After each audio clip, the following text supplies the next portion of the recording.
Hi, my name's Rich, and today I'd like to talk about the Armorer subclass for the Artificer in 5th edition Dungeons & Dragons. So, sit back, relax, and enjoy the video. First up, we'll get a little bit of background about the Armorer. An Artificer who specialises as an Armorer modifies armour to function almost like a second skin. The armour is enhanced to hone the Artificer's magic, unleash potential attacks, and generate a formidable defence. The Artificer bonds with the armour, becoming one with it even as they experiment with it and refine its magical capabilities.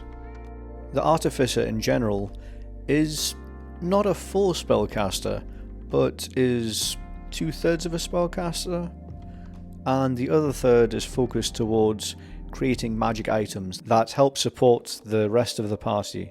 They're a great support class and almost rival the Bard in buffing the rest of the party up. Some recommended races for the Armorer are Rock Gnome, Warforged, and the human variant. It's almost a cliche to use a Rock Gnome as an Artificer, but the Rock Gnome's Tinkerer trait complements magical tinkering nicely, and it lets you tackle a lot of the predicaments your party will come across by creating magical items on the fly. With the human variant, you can get bonuses to Constitution and Intelligence, and you can choose one of the feats at level 1. If you're wanting to commit to a more tanky Armorer class, I would recommend the Heavy Armor Master feat, because that lets you subtract 3 damage from any attack that hits you.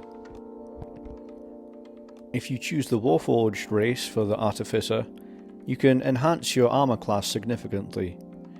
You can increase your intelligence and constitution, and you can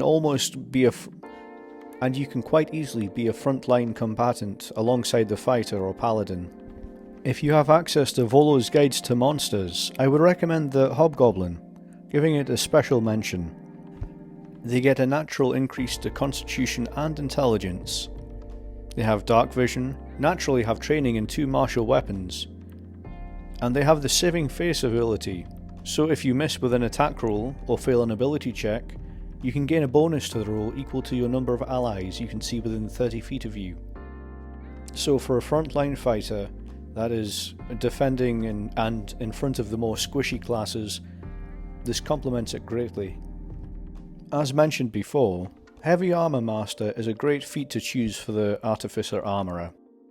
Other good choices are Warcaster to maintain your concentration on spells, Magic Initiate to potentially get yourself a Find Familiar spell from the Wizard's class list, for example, and Elemental Adept. Being able to absorb the damage and deal extra damage is a great addition to the Armorer. If you combine Elemental Adept with the Thunder Gauntlets, you can choose to ignore resistance to the damage type. In addition, when you roll damage for a spell, you can treat any 1 rolled on the die as a 2. When you first take this subclass, you get the ability Tools of the Trade.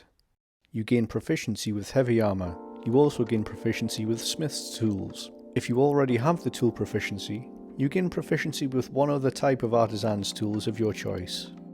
The Armorer has exclusive spells to the subclass. At level 3, you get Magic Missile and you get Thunder Wave. It's worth noting that in the Unearthed Arcana, the Armorer had Shield, but now they have Thunder Wave replacing it. At level 5, you get Mirror Image and Shatter. Mirror Image is a good defensive spell. Shatter is not great for every situation, but when you're able to increase the damage, then it's well worth it. At level 9, you get Hypnotic Pattern and Lightning Bolt. Lightning Bolt is a lot of damage and it's almost a substitute for the Fireball spell. At level 13, you get Fire Shield and Greater Invisibility. And at level 17, you get Pass Wall and Wall of Force. When you pick up this subclass at level 3, you should have access to 2nd level spells by that point. I would recommend taking Web and combining it with the Create Bonfire cantrip to stop your opponents moving and then dealing lots of damage. Invisibility is also good for the Infiltrator armor. Being able to sneak by is a great help. And Heat Metal is a solid damage spell. It's one of my favourite bard spells, so I'm glad that Artificer gets to take advantage of it. Lastly, I would recommend the first level spell Sanctuary. If you're not doing anything with your bonus action, then casting Sanctuary on yourself is a great way to prevent damage between your turns. Or if you want to take the heat off the more fragile targets and try and attract all the damage to yourself, then casting Sanctuary on one of the wizards or bards is always a good option. Next up, we have Arcane Armour. Your metallurgical pursuits have led you to making armour a conduit for your Artificer magic. As an action, you can turn a suit of heavy armour you are wearing into power armour, providing you have the smith tools at hand. You gain the following benefits while wearing the power armour. If the armour normally has a strength requirement, the power armour lacks this requirement for you. You can use the power armour as a spellcasting focus for your Artificer spells. The power armour attaches to you and can't be removed against your will. You can retract or deploy the helmet for a bonus action. It also expands to cover your entire body, and it replaces any missing limbs, functioning identically to a body part that it's replacing. The armour continues to be power armour until you doff it. You don another suit of armour, or you die. Armour Module. You can customize your power armour.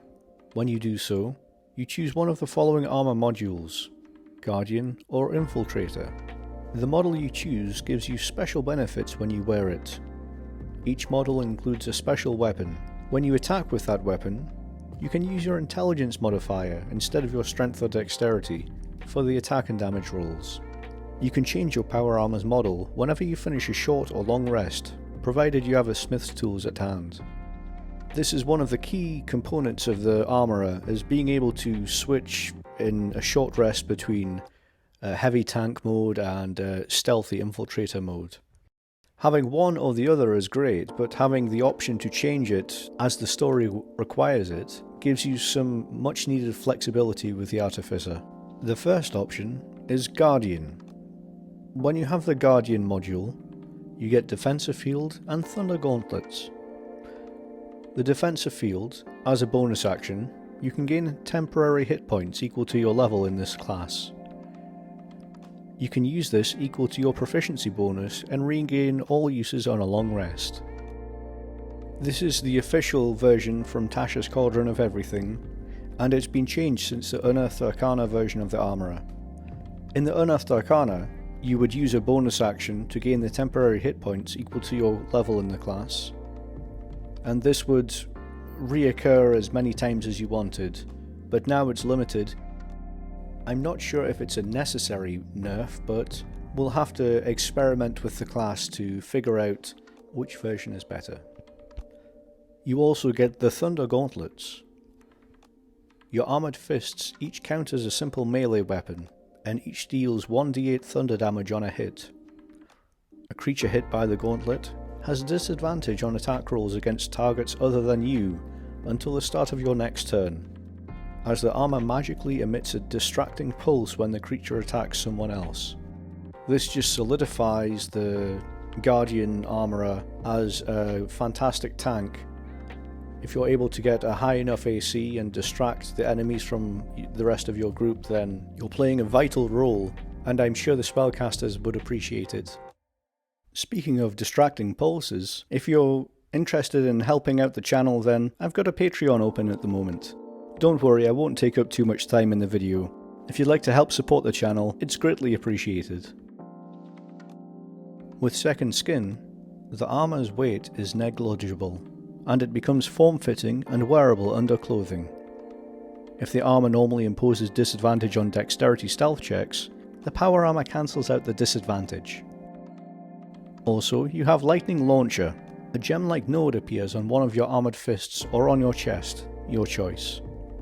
It counts as a simple ranged weapon, with a normal range of 90 feet and a long range of 300 feet, and it deals 1d6 lightning damage on hit. Once on each of your turns, when you hit a creature with it, you can deal an extra 1d6 lightning damage to the target. This is a straight buff until you get the second attack at level 5, and then you can only do it once per turn, but it's still a welcome addition, meaning you can deal between 2 and 12 damage for level 3 and level 4. Speaking of extra attack, at level 5, you can attack twice rather than once whenever you take the attack action on your turn. It's a nice, simple, but powerful upgrade. At level 9, you get armor modifications. You learn how to use your Artificer infusions to specially modify the armor enhanced by your power armor feature. That armor now counts as separate items for the purpose of your infuse items feature. The armor chest piece, boots, braces, and weapon. Each of those items can bear one of your infusions. In addition, the maximum number of items you can infuse at once increases by 2, but those extra items must be part of your power armor. This is a powerful turn for the armorer because it means that your infusions should be focused on your armor. So you're buffing up the party less with magic items, and you're focusing your power more on yourself as a melee tanking creature or a stealthy infiltrator. And finally, at level 15, you get perfected armor. Depending on if you choose Guardian or Infiltrator at any time, it has different effects. With the Guardian, tinkering with your armor's energy system leads you to discover a powerful pulling force. When a creature you can see ends its turn within 30 feet of you, you can use your reaction to force the creature to succeed on a strength saving throw against your spell save DC, or be pulled up to 30 feet towards you to an unoccupied space. If you pull the target to space within 5 feet of you, you can make a melee weapon attack against it as part of this reaction. You can use this reaction a number of times equal to your proficiency bonus.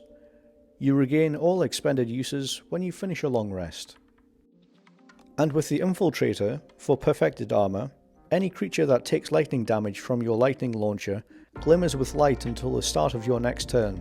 The glimmering creature sheds a dim light in a 5-foot radius, and the next attack roll against it by a creature other than you has advantage. If that attack hits, it deals an extra 1d6 lightning damage. I think the Guardian's ability with perfected armor is a great way to manipulate the battlefield and move creatures into area of effect damage spells. The Infiltrator, it sounds very similar to Fairy Fire and Guiding Bolt from the Cleric. It gives you an extra d6 lightning damage, but when you've hit level 15, an extra d6 damage isn't a lot compared to some of the other spells and abilities other classes get. Overall, I would say that the Armorer is a really powerful specialised subclass. I think the Artificer has some fantastic subclasses to begin with, so competing against the Artillerist, you're never going to get that S rank, but I'd say the Armorer is a low A. If you'd like to support the channel, leaving a like would be greatly appreciated, and if you want to stay up to date with all of the latest videos, then don't forget to subscribe. And if you want to help support the channel monetarily, there is a Patreon that's just been released. You can leave me a tip, buy me a coffee, or if you want to invest a little bit more, I'm planning to do homebrew content every couple of weeks. This could be anything from maps, to encounters, to randomized encounter tables, and maybe a subclass. Who knows? Make sure you check out the Patreon to find out what's available at the moment. Well, thanks for watching the video. If you've noticed any mistakes or you'd like to make comments about my choices, then please leave it down in the comments. I'll try and read as many comments as possible. Thanks for watching, and I'll speak to you next time. Have a nice day. Goodbye.